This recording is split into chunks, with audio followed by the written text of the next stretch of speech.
सीता को चुराने की, वैसे तो उसका बस नहीं चला, उसने एक सोने का हिरण बनाकर भेज दिया, मारीच को भेजा था। तो वो क्या थी? माया थी। क्या थी? माया का हिरण था ना, सोने का बना हुआ। सीता नहीं जान सकी कि ये माया है या असली रूप है। और उसने जो है देखा, जैसे सीता ने देखा उनको आकर्षण हुआ उससे, इससे, हिरण से। जब आकर्षण हुआ तो उन्होंने राम से कहा कि प्रभु ये चाहिए मुझे, इस हिरण को लाओ। राम तो समझते थे लेकिन उन्होंने मने नहीं किया था, क्योंकि वो मर्यादा पुरुषोत्तम थे, हर एक की बात को मानना था।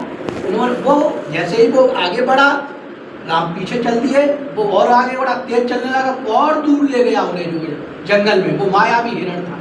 वहां जाकर के जैसे ही उन्होंने अपने जो है तीर उसको मारा, बाण जैसे ही लगा, वो गिरा जमीन पर, मायावी हिरण था, और वो चिल्लाने लगा, लक्ष्य हे लक्ष्मण लक्ष्मण लक्ष्मण, हे सीते सीते।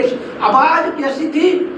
राम की आवाज। सीता ने आवाज तो सुनी थी, मारी जो चिल्ला रहा था लक्ष्मण लक्ष्मण सीते सीते, राम, वो आवाज राम की नहीं थी, वो आवाज किसकी थी? माया की। तो लेकिन सीता ने क्या समझा? ये आवाज किसकी है? राम की है। वो पहचान नहीं पाई, दुविधा में पड़ गई, संशय में पड़ गई। जानती थी कि राम को तो कोई मारने वाला नहीं है, माया से हर नहीं जाई, जीत सके न कोई रघुराई।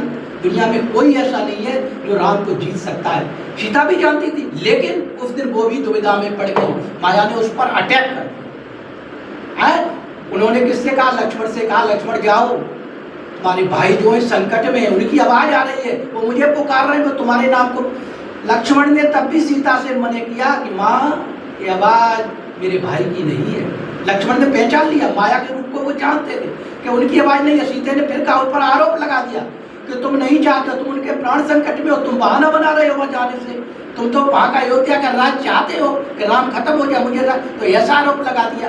तो लेकिन फिर भी लक्ष्मण ने एक रेखा खींची, उस रेखा को भी वो सीता नहीं जान पाई, उसको भी नहीं पहचान पाई कि ये रेखा किसकी है, असली है या माया की।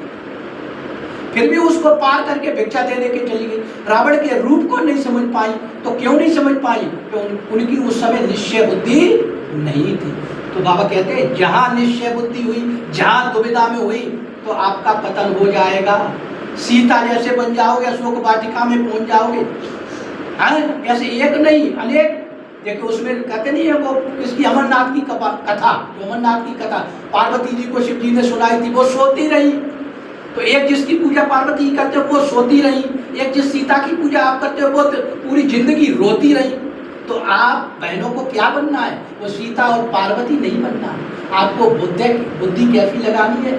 निश्चय लगानी है, उस बाबा की बाह को पकड़ना है, निश्चय बुद्धि रखनी है, तभी आपको। तो ये